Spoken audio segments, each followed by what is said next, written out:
Welcome to this month's Farnham Street Members AMA. We're speaking with ShaneParrish, the founder and original wisdom seeker behind Farnham Street.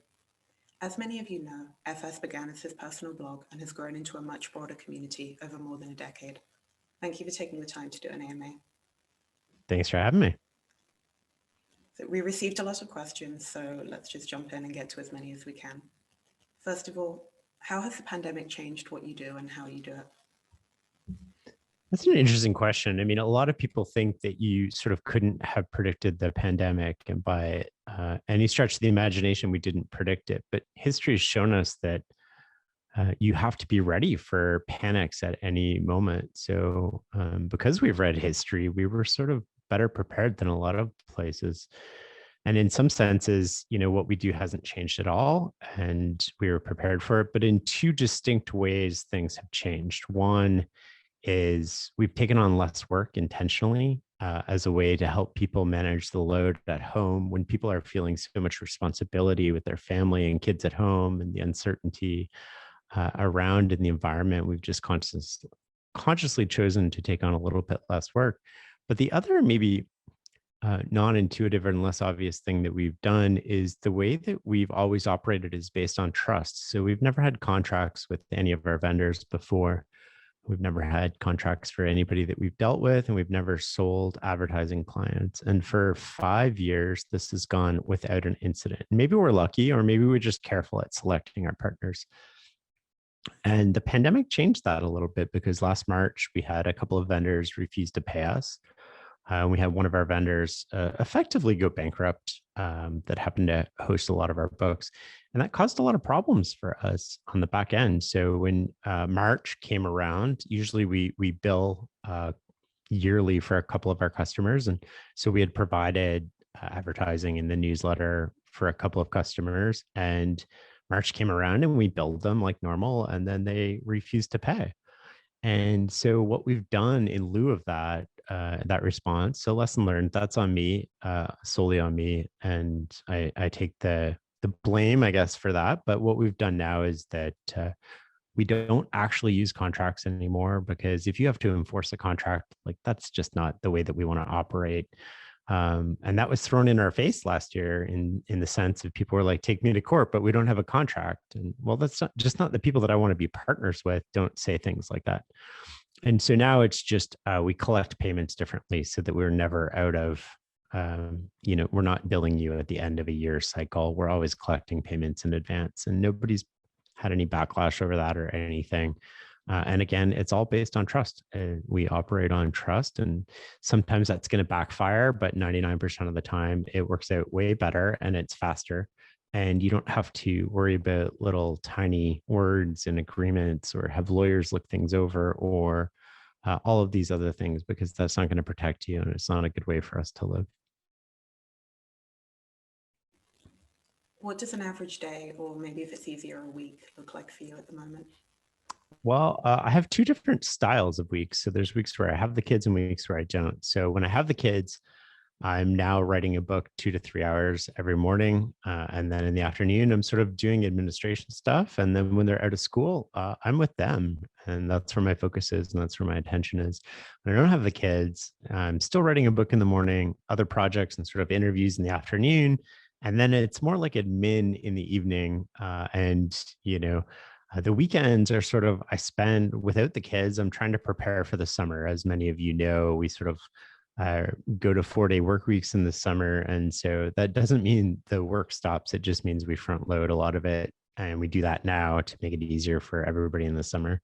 And so the pace changes a little bit, but and a lot of it, when I say work, I also want to point out that, I'm super fortunate in that most of what I do doesn't feel like work at all. And so in that sense, I don't actually work for a living. I mean, most of what I do is pretty fun. If you define work as doing the parts of this role that I don't like doing, it's probably like 5 hours a week. And usually that's dealing with lawyers or accountants or the tax people or anything like that. But otherwise, I have it pretty lucky. What have you learned about decision making that you think is important, but for whatever reason, it's not captured in the Decision by Design framework? Well, so the decision by design framework is a particular aspect of decision making. So it's the behaviors that you can bring to any decision that are consistent across time. They're enormously valuable. And the feedback that we've gotten, especially from teams at Apple and Amazon and some other big companies, is that it's just off the charts valuable. And that's really, really good for us because it's the first thing we've done that's been so prescriptive. But we also want to add value to this over time. And one of the ways that we think we can do that is to go back through history and start drawing out some of these lessons over a larger sample size of people. What can we learn from Rockefeller and Carnegie, and sort of going back and contextualizing that for people, maybe making case studies. I don't want to put too much out there, but we hope to add some more to it. One of the underappreciated aspects that I don't think we talked enough about in decision by design, I think we hinted at it in sort of like one paragraph in one module, but it's your relationship with other people really affects the quality of your decision. You can make the best decision in the world, but if people don't want to execute it with you, or they don't like you, or they don't respect you, then you're going to have problems. And the quality of your decision is ultimately the quality of what happens in the end. And so it's multiplicative, it's not additive. If somebody is working against you, it doesn't matter how good the quality of your decision is. So your relationship with other people and how you bring them along and how you nurture that is not only a set of behaviors, but it's also how you treat people. And we talk a little bit about this in the great mental models, but the reciprocity and mirrored reciprocation, those are really important angles to things, right? You have to have people, you want people to root for you. You want people to be your biggest fan. And part of that is being their biggest fan and rooting for them and making sure that you're all successful together. Are there any lessons or insights from people you've interviewed on the podcast over the last year or so that particularly stand out to you now? Lots of them. I mean, what's been really interesting is at this point, you're starting to see some commonalities between people. If we go to recent ones only, I think the one with Dr. Z, I can't pronounce his last name. So the NASA, I think it's 107. That was mind blowing for me. That was a completely surprising interview. It just caught me off guard in terms of the depth and the quality. And, it was fascinating. And I think part of one of the lessons that I really took away there was how he judges in some ways whether people know what they're talking about or not. And he does that by how they've assessed the risks, right? He doesn't want people to gloss over it. He actually wants them to go into detail because he knows if they're going into detail that they've thought about it. And if they're just sort of waving it off, then he doesn't have confidence that they've thought about it. And after that interview, I remember thinking about it while I was walking home. And there were so many times in my career where I've just told people, oh, I've got this. And then now I'm seeing this from a different perspective, right? And that confidence that I've got this comes from actually talking about the details and walking through things with people and showing them that I understand the risk and showing them what I've done to mitigate that risk rather than just the fast way. And by fast, I mean, don't worry about it. I've got it. I'm confident. I'm capable. And you can be that. But part of that confidence for the other person is going to come from you articulating that. So it's probably much faster to actually articulate that in the moment than it is to just sort of wave it off, because when you wave it off, they have to check on you. They have to come back. They have to verify your work. They have to keep going over it. They have to keep tabs on you because they don't trust you. And that doesn't mean that you're not trustworthy. It means that you haven't demonstrated the ability to them to know that you've got it. And I think that was one of the big lessons that stood out for me over the past year, and that podcast in particular. And just to point things out to people that may not know, I mean, all of these interviews are recorded at very different times. So that interview was over Christmas. It came out in March. And so the timing of releases of interviews are very different, but sometimes we batch them and sometimes we don't. What's a book that influenced you more than you expected it to, maybe based on the topic or the reason you read it? Well, I think these questions are really hard to answer, and I don't know if I have a good answer to this because everything is so topical. It's time and place in your life. You can read the same book twice and get very different things out of it. And an example of that is Meditations, right? I was asked to read that in first year university and thought it was the worst book in the world. And then, you reread it later when you're going through a divorce or you're going through some trauma or personal trouble in your life, and it's a completely different book. But the book hasn't changed at all. Actually, it was the exact same translation that I read, right? Like it the book doesn't change, but you change. And so the lessons that you get out of that are different. And any answer that I have to this would be sort of like specific to me and not really applicable to other people. Meditations is a great example. Lessons of History, the summary of Will Durant's work, is another one that really influenced me because I like sort of books that summarize and get me interested in what are the deeper lessons, like what are the general lessons, because there's these lessons that we seem to learn over and over again. And I've noticed this pattern recently, and especially in politics, right? Where we tend to learn the same lessons every generation or every iteration of elected leaders. Teachers tend to learn the same lessons too. And I don't mean teachers specifically, but I mean the way that we teach students. We don't seem to build on the knowledge that came before us. Like, can you imagine a world where engineers didn't build on the failures and the knowledge before them? We wouldn't have bridges that could handle loads. We wouldn't have airplanes. We would be flying helicopters on Mars.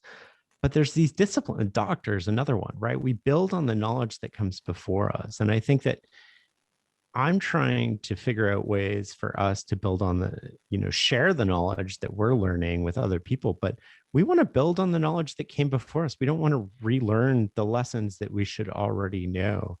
And I think I like books that are pointing those out and constantly. So I'm soaking in them, right? And it's the same books, and it might be that I'm not finding new books. And I think that that's okay too, right? I just want to soak and immerse myself in the lessons that we should already know. And I'm okay with that because I think other things will just filter in naturally. I know that's not a perfect answer to the question, but I find questions like that really hard to answer. What's your go-to band, musician, or composer? Oh God, Drake right now.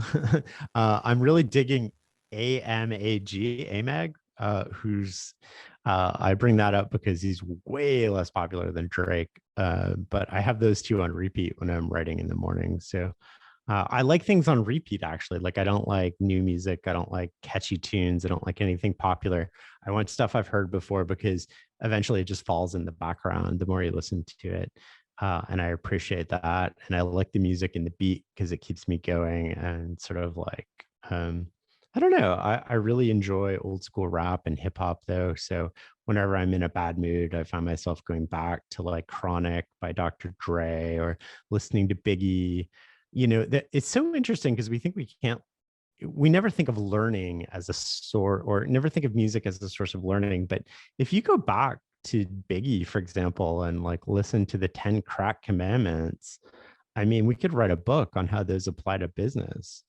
And I think that people don't really understand. Yes, he's talking about drugs, and that might be hard for people to take, but I talk with my kids about how those lessons apply to operating a business. And I think it's fascinating, right? That you can sort of see the lessons through other people's eyes and see the world through other people's eyes through music. And I think hip hop is definitely one way to do that.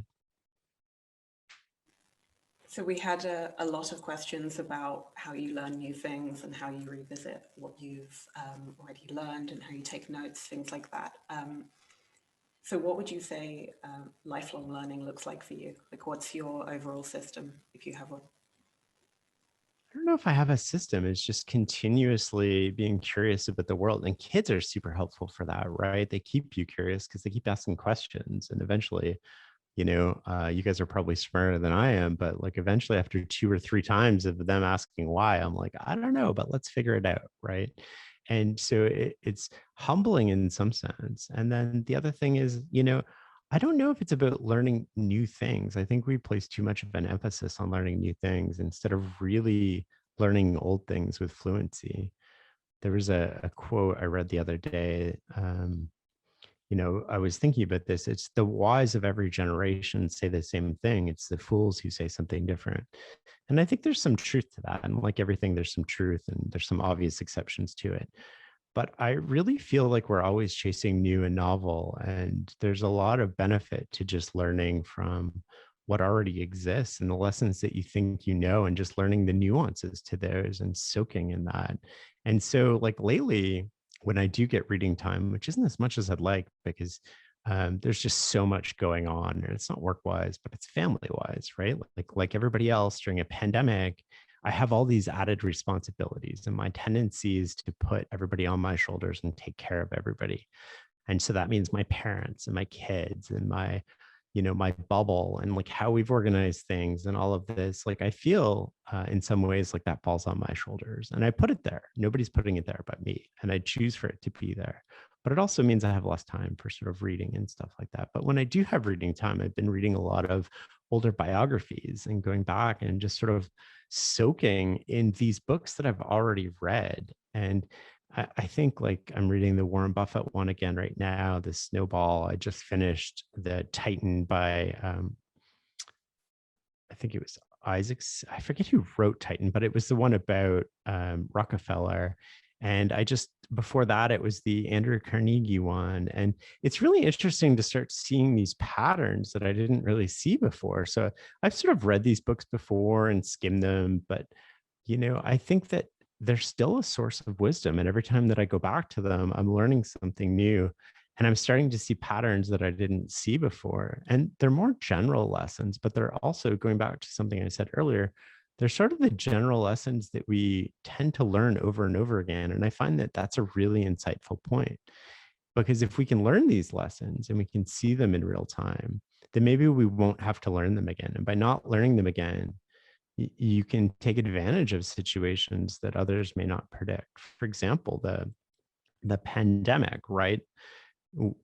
Well, it's not analogous completely. It was unexpected. It's similar to a financial panic of the 1870s or 1930s or anything like that. If you're always optimizing for the particular moment, you're never going to be prepared for the environment to change. And I think too many people place an emphasis on that, and they want to go fast and they want to go far and they want to look like what their peers are doing. And they don't want to stand out, because standing out means maybe you're not buying back shares, or maybe you're not loading up on debt like all of your competitors. And you're not optimizing for this particular moment because eventually the environment's going to change. I think learning from history. So when we talk about learning, it's like, okay, well, that's not new lesson. Is it new to me? I don't even know if it's new to me, but it's a lesson that really we need to sink home with people. And so maybe it's just immersing yourself in old lessons that are timeless, that you can apply across the board to situations today that are worth pursuing. How has your thinking about mental models as a general topic evolved over the course of the Great Mental Models project so far? Well, this is a tough one to answer. I'm going to answer this in a lot of ways. One, we started the project, Ree and I started this to sort of make accessible the basic knowledge of the world from the big disciplines to everybody. And it's sort of a 5 to 10 year project, the way that we looked at it. And we're sort of on track for that at this point in time. The idea was to take University 101 level courses and apply the basic time-tested concepts in those courses to different aspects of life in an effort to make it accessible to everybody, help equalize opportunity for those people who can't go to university, to show everybody who did go to university that, man, all these things apply way outside of the discipline that you learned it, and to sort of put that out there in the world in a way to show everybody the world is interconnected and all these things connect. Now, in that project, we're not connecting them for you as much as we might do in the future. What we're doing is we're very siloing them, and we're trying to break them down almost into their first principles sort of basis. So we're trying to help you think. And then the project itself is a project. I mean, we started a publishing company for, like, this is not for the faint of heart, right? We've gone through a distributor who effectively went bankrupt. We've gone through publishing and production issues. We've gone through typos despite all of our best efforts to make them not appear. We've gone through books that were mistakenly printed backwards. I mean, we've dealt with all of these things. We're a 5-person company dealing with the issues that a publishing company would really deal with. We've also learned from our partners, right? We sold the audio rights to the first Great Mental Models book and then refused to sell the audio rights to the other ones. And, that had consequences. And I wouldn't say they're financial consequences, but it's not something I want to get into here. So we've been learning a lot about publishing, how books are published, what makes for a great book. But our thinking throughout this has remained the same, right? And the thinking is, how do we become the last book on your bookshelf? The book is designed to be read in a physical way. It's full of pictures and illustrations, and the writing is more reference material than it is popular. And so with the first book, I was really involved. And then as the books have gone on, I mean, Rosie and Ree, you've basically taken over now. I didn't really do anything for the third book. And I think that's awesome. And so when the fourth book comes out, I wouldn't have done much for that either. And I think that it's great that we can continue this project without my active involvement, and the quality keeps getting better and better. So the less involved, the better it gets. And I think that that's an important thing too, right? Is to just let them run, because if I'm the bottleneck for everything, then it's just going to slow everything down. What we have done is we've made mental models popular, almost too popular though, right? Because I think people mistakenly use the term for everything these days. And I think that, the idea that we had with mental models was sort of timeless mental models, not something that's going to expire after a year. It's sort of the ideas that you can have in your head to conceptualize that are going to apply to situations over and over again, that you can use almost as a checklist when you're thinking. And not that we're advocating a checklist, but you can overfit a lot of these mental models to different situations. I think where the project's going is almost more exciting than where it's been, but stay tuned for that. Looking back at the early days of Farnham Street, what or who influenced your writing style? A lot of wine. I mean, the very first days of Farnham Street were sort of me pulling 12-hour days, coming home, eating dinner with my family, and then, putting the kids to bed, and then sitting down to write at, 9 or 10 o'clock at night. And I was sort of chronicling about what I was learning. And I think that it was short and succinct, but that's also because that's the way that I tend to write, right? I want to be clear. I want to be, I wouldn't say punchy as much as just sort of clear and logical. And I mean, I come from a computer science degree background. So sort of like that thinking, obviously, like how you write computer code has influenced how I write. And I wouldn't say it's the most popular way to write, but it definitely flows in a way that resonates with certain disciplines more than other disciplines. What new lessons have you learned about parenting, I guess, since the last AMA? And I don't know what the hell I'm doing. I just make it up as I go, honestly. Like, I mean, some days I feel like the worst parent in the world. Some days I feel like I can't do anything wrong. And, everything in between. I think the pandemic has changed the situations that you get to put your kids in. To give you an example, I mean, I used to send my kids to stores all the time to go on errands by themselves. I would send them to go pick up something I forgot. I would make stuff up for them to go get so that they would have an opportunity to get out of the house, to go play, to go to the store, to figure things out for themselves, right? No time pressure, no anything. Go to the store, I give them little notes in their pocket saying, my dad thinks I'm capable of going to the store on my own. If you have a problem with that, please call him, in case anybody stopped him, because we do live in a world where people are going to stop you.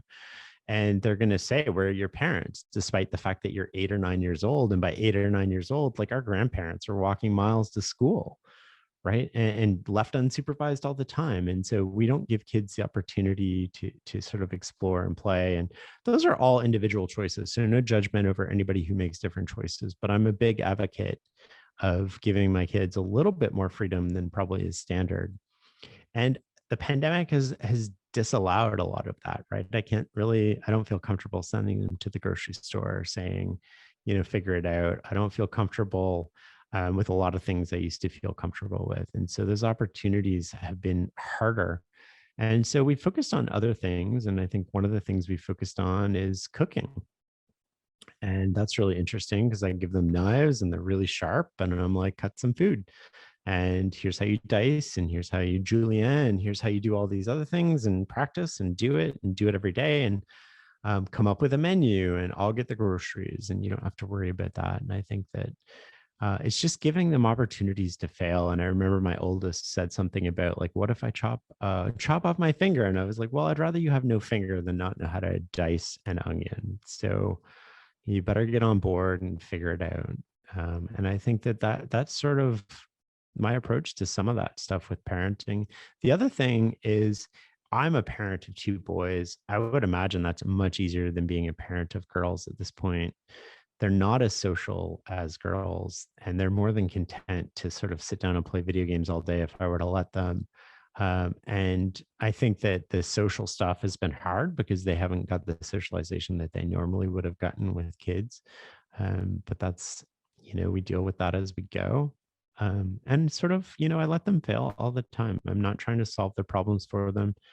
I think one of the things I talked about in the last AMA is how I deal with problems with them, which is, you have a problem. How are you going to figure it out? Or what are you going to do about it? It's not me coming to the rescue. And I think that, the more you do that, the more you start to see them just take on those things on their own. You don't have to tell them as much anymore.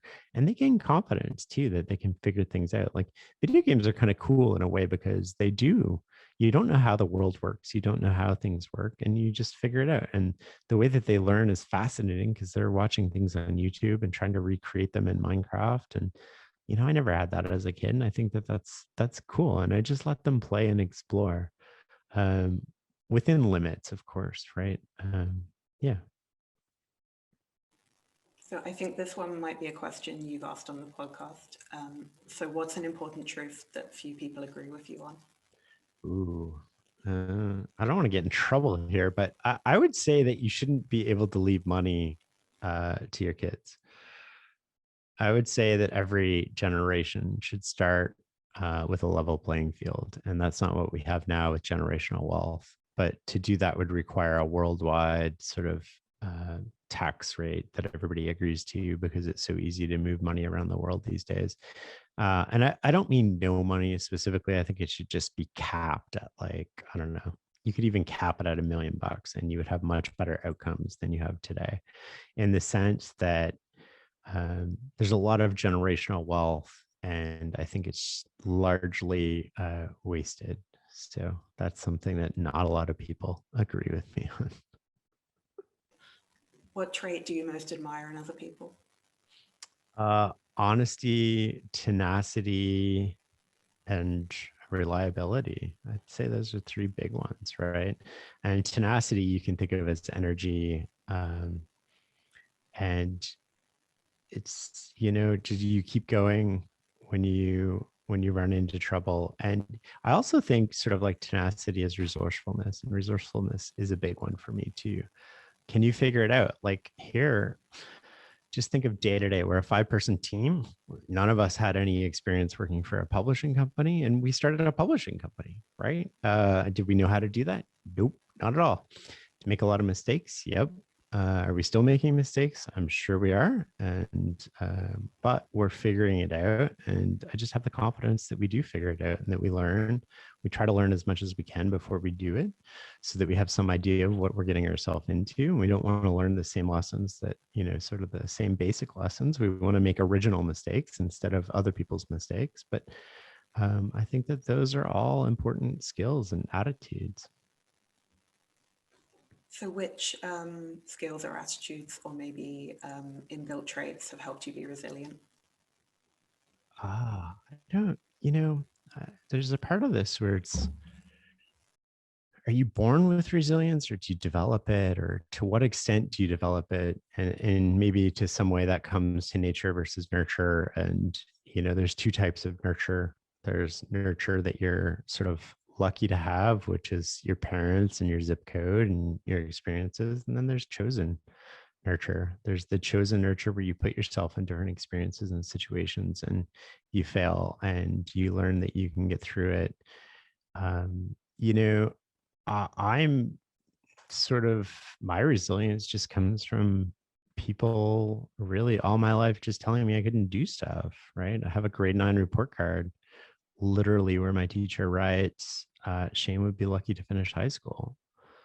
And, when you grow up with all these adults telling you you can't do anything, you sort of end up in one of two buckets, right? You end up in the defeated bucket, or you end up in the highly resilient bucket. I would say I just landed in the highly resilient bucket, where I'm not scared of failure because I've failed a lot, and nobody's really thought um, we could do a lot of the things that we've done, and I just don't really care what other people think. Can you share any big questions you're currently in the process of working through?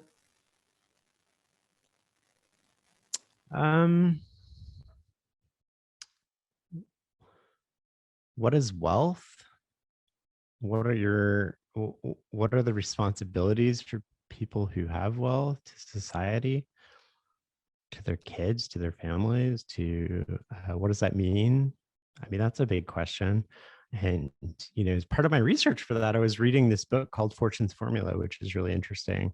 And it's how the Vanderbilts went from being the world's richest family and in 4 generations to effectively bankrupt. And it's a fascinating story when you think of what happened there. And I don't want to spoil it for people, but the short answer to what happened and the general answer is that they wanted to fit in and they wanted other people's approval. And literally, I would say that was the number one cause of them squandering that wealth. I also like the fact that, and going back to that sort of controversial idea of not passing wealth, I like the fact that being successful usually sows the seeds of its own demise, because people get lazy or complacent and they stop working as hard as they did. So to get the money and the skills required to sort of make money are not usually the skills required to maintain or keep wealth. So I kind of like that because there's a natural sort of squandering of this wealth, which brings us back to generations starting over and over again. But yeah, I think that's sort of one of the big questions I'm working on. The other is, the question I'm always working on, which is what does it mean to live a meaningful life, and what are my contributions to the broader society within that? And another big question is, why are politics so messed up? Like, why is it we can't, and I don't want to get into too many political discussions here, but like, why can't we seem to elect officials that can put themselves aside and do what's in the best interest of the constituents, even when it costs them an election? And so I don't know the answer to these questions, but they definitely weigh on my mind. And, I think we've seen the difference at this point worldwide between leaders who know what they're doing and leaders who looked like they knew what they were doing. And I'm hopeful that at least for people who live in democratic countries that we use that information to vote differently, because we've had very dramatically different outcomes during a pandemic. Yeah. Is there any common advice for getting through difficult times that you disagree with, and what do you do instead? Well, everybody says, think that this too will be over soon. And that's not helpful when people say it, because it's like, what? Like, you can't see it, right? You don't have that perspective.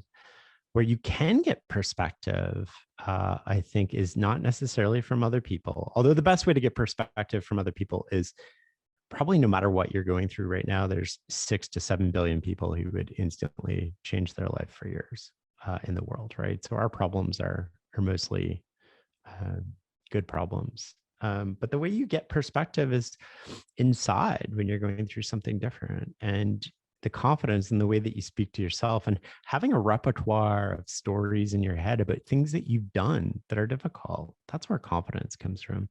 And yes, it might be difficult, and yes, it will pass. But the flip side of that is, in the moment, it's hard to think of that.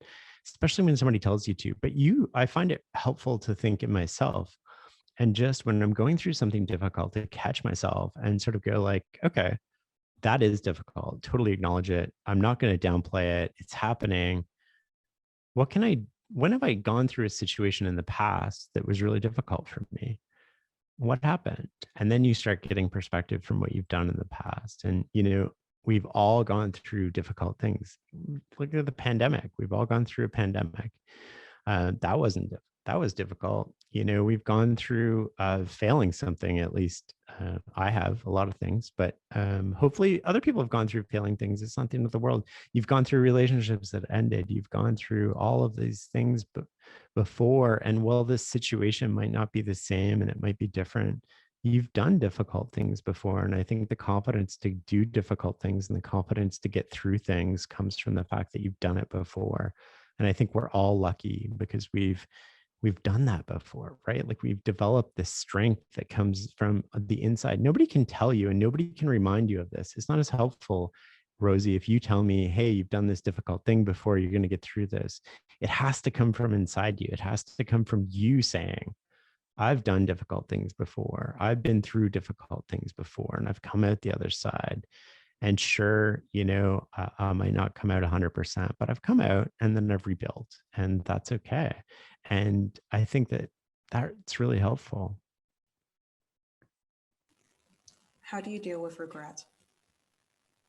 I try not to have much regret. I mean, I try to avoid regret because, there's a couple of different types of regret. I think, there's the regret from not doing things that you want to do. Like we get one life, right? And that life begins the moment you realize you get one life. I don't want to leave anything on the table. I could die tomorrow. Like I want to live life to the fullest. And that means doing crazy things like starting a publishing company. And it means trying to make a dent in the world. And it means spending all this time with my kids. And I just don't want to look back. And I think one way to avoid regret, because I think avoiding regret is really the best approach, is just to think about yourself when you're 90 and what really is going to matter to you then. It's not going to be an extra zero on your Twitter followers or in your bank account or any of that stuff. It's going to be who you worked with, what problems you worked on, how did you treat your family? How did you treat your kids? Were you there for them? Did you spend enough time with them? And I try to learn from the regrets of others. And I mean, I was lucky to work with a lot of people who were sort of had kids before me. And I always saw this interesting trend with them, which is they were always looking for the kids to be into the next phase of life. So the parents with kids that were sort of babies were always like, oh, I can't wait till they're out of diapers. And the parents with kids in diapers were like, oh, I can't wait till they're in school. And the parents with kids in school were like, I can't wait till they're in high school. And every milestone was sort of like the kids get more independent. And I always found that weird. And then I noticed this trend right as I was having kids. And the trend was the parents with kids in high school were like, I really don't know that much about my kids. I really don't have a strong relationship with them. And I was like, huh. And now they want all that time back with their kids. So how can I regret the feeling that they're having right now? Well, I can just spend more time with my kids when they want to spend time with me. They're not always going to want to spend time with me, and that's fine too.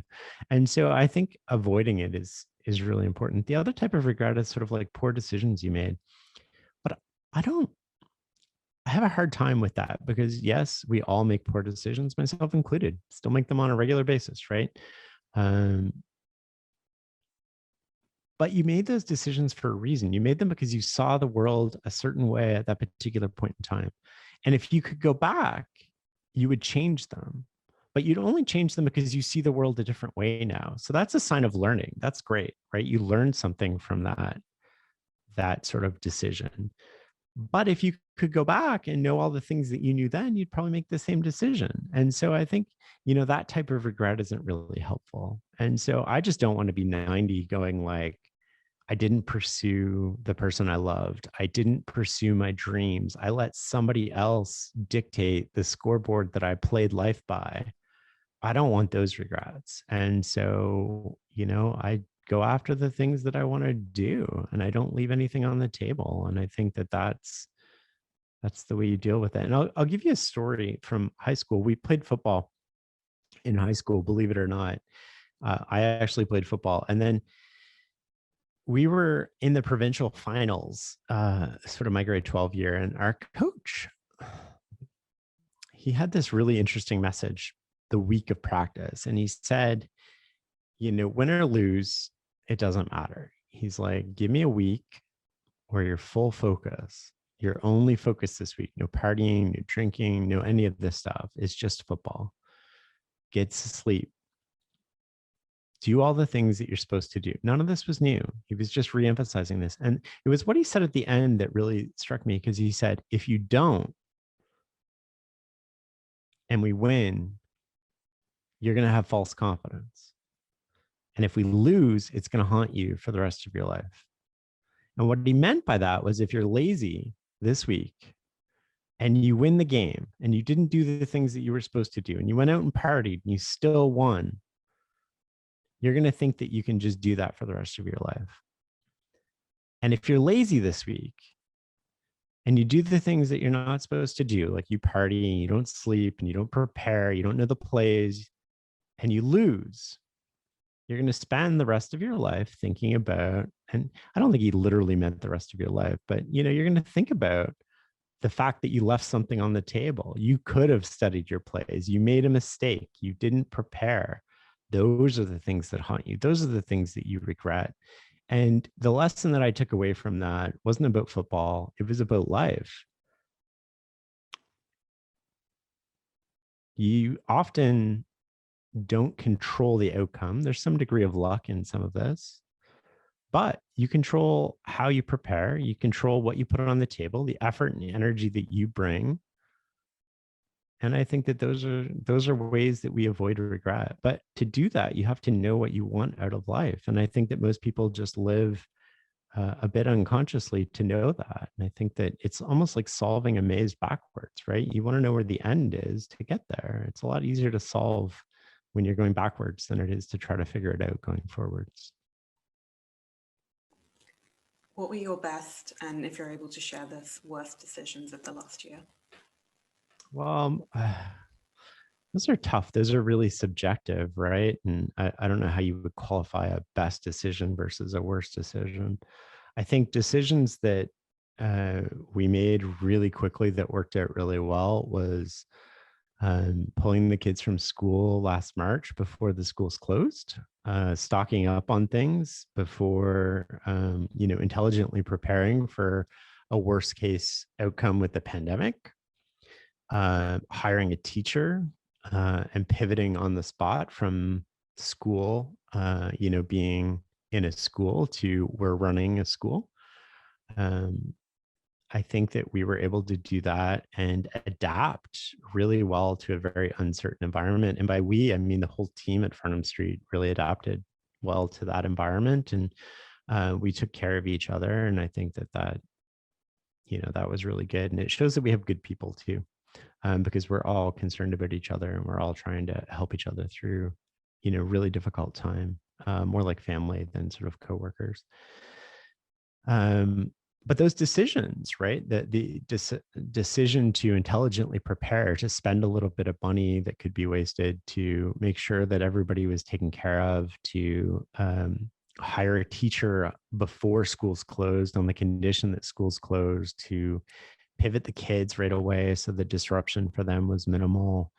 I think those decisions were really good decisions. They're also, in some ways, some of the worst decisions, right? And this is an interesting side to this. So my tendency is during a time of crisis to take everybody and put them on my shoulders and make sure that everybody's okay. But the byproduct of that is I can tend not to take care of myself in those moments. And so, there's been points during the year where I haven't really taken care of myself. And I think that that's probably shown itself too.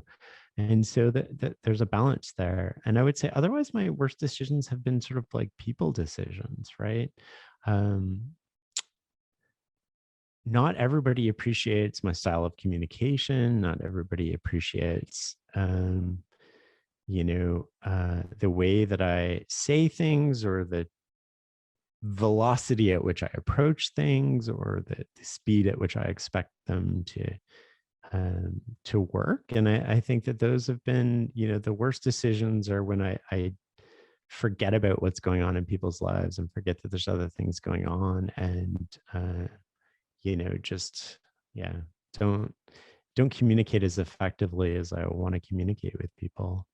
And I think a byproduct of that is sort of like all these basics, right? And so the basics being sleep and all of this. And so what I've done in response to this over the last year, and we talk about this in Decision by Design, which is fascinating, is I've created these automatic rules for myself, and I really follow them, and it's been enormously helpful in terms of that. Yeah. How are you managing to stay optimistic thinking about the future? How can you not be optimistic about the future? I mean, we just flew a freaking helicopter on a different planet. Like, I don't know what the future holds. I don't even know if I'm going to be around for the future. I might not be here tomorrow, but I do know uh, that we eventually figure things out, and that the world gets better overall. And yeah, I'm like, man, I'm so optimistic about science right now and healthcare.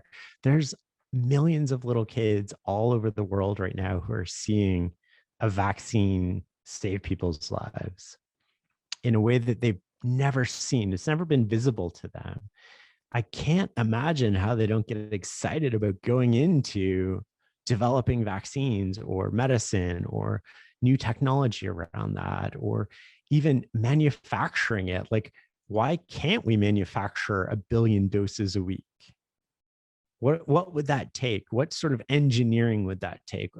Like, I don't know. I get so excited about this. Like, I'm really optimistic about that. I'm optimistic that the businesses that we're lucky enough to survive are resilient. And I'm optimistic that the people who unfortunately ran businesses in harder hit industries and through no fault of their own will pick themselves up and do it all again. And, I'm really optimistic in that. Less optimistic in politics, but really optimistic in people. And I think we're directionally headed in the right direction. That's not to say that we don't veer off course and we don't get distracted by all of these other things, but the quality of life that we live right now, I mean, most of us live better than Rockefeller lived, less than 100 years ago, right? Like, we live better than the richest person in the world 100 years ago with an average sort of lifestyle today. And I think that we forget that, and that trend is undeniably positive. I think if we can just get out of our own way and get our egos out of the way, it'll accelerate a lot. So finally, are there any future plans and long-term goals for FS that you're able to share? Totally. I mean, like, we want to get we want to get better at what we're doing before we start sort of doing new things. But the great metal models, the plan is to start connecting those models for you, to put them on the website, a dedicated website just for the great metal models, to do stuff like that. I think that'll be super important for the world. And thank you everybody for supporting that project, because we definitely couldn't do it without you. We want to get better at interviews, right? Like, we would have, the podcast is very popular. It'd be much more popular if we did 8 interviews a month instead of 2, because there's a frequency thing to how this all works. And so you can put out a low quality show, but if you're doing it every day, you're going to be more popular than somebody like us who puts out a really high quality show and puts it out twice a month. But with that said, I mean, we have all this great content that we've already done. So how do we make that content a little bit better? And I know a lot of people think that's probably wasted effort and we should just do something different, but I don't think it's wasted effort. I think it's just part of the craft of what we do. How do we make things more accessible for people And by more accessible, I mean, like, how do we redesign the website, which we're in the process of doing, to make it look better for people, to make it a better reading experience for people, to stand out in people's minds, but to be timeless at the same time, with lots of white space and not crowded. Because I think that, in large part, and I think my friend James said this, James Clear, who said, you can often hide things in complicated websites, and we want the work to stand on its own. And I think part of that is just making the website as simple as possible so the work stands out. What else do we have? But we want to make more accessible. So the podcast, like, we have 100 and some interviews right now. I think we've recorded up to 120 right now. So how do we make them more accessible to the point where, like, you want to learn parenting? Well, here are the clips on parenting from our interviews. You don't have to listen to the entire interview. You can just listen to the clips. Here are the ones on decision making. Like, when you think about it, what we're trying to build, and I'm sort of hesitant to put this idea out there because I told somebody about this idea and that they're acting on it, which is great, but gives me a little bit of pause before I go too far in what I say. But the idea is, like, we're building up a repertoire of life, and the things that you need to know in life through these interviews with amazing people who are outliers in their field, right? So we're interviewing the people who are outliers in their field. We're asking them a lot of questions, not only about that discipline, but about life.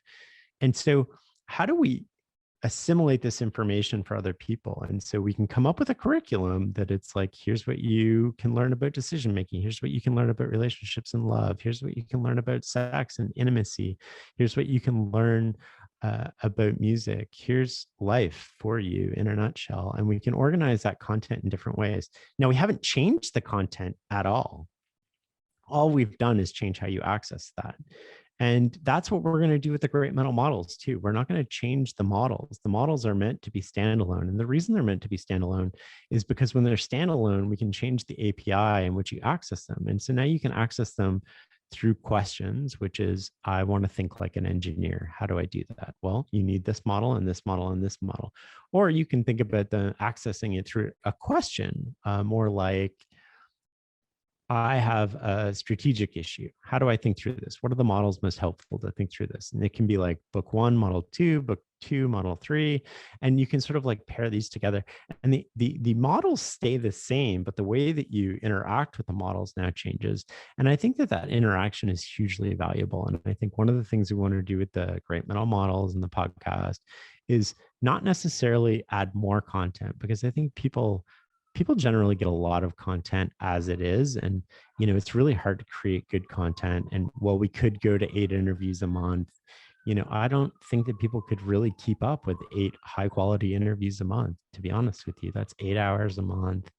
If they're dense and they're full of knowledge, then that's really tricky. At least that's what I think. And so we just want to make the material that we have more accessible to people and surface it so that they can find it in the ways that they interact with. We also want to make it like a rabbit hole where you can start at wherever you're at, whatever level in the stack you're at, you can start there, and instantly how to go down or up if you want more. So you can get the gist wherever your gist level is, whether it's like beginner, intermediate, or sort of advanced, and you want nuanced, and then you can go up or down based on that information. I think that there's a lot we can do there. The other stuff that I think we can do that is really making a difference, and we just started this, is, we want to make YouTube more accessible. Part of the reason we're on YouTube is just accessibility, right? It gives people who are hearing impaired the ability to read closed captions. And we want to do more with YouTube over time. That's for sure. We definitely want to make the editing on the sort of podcast you listen to much better.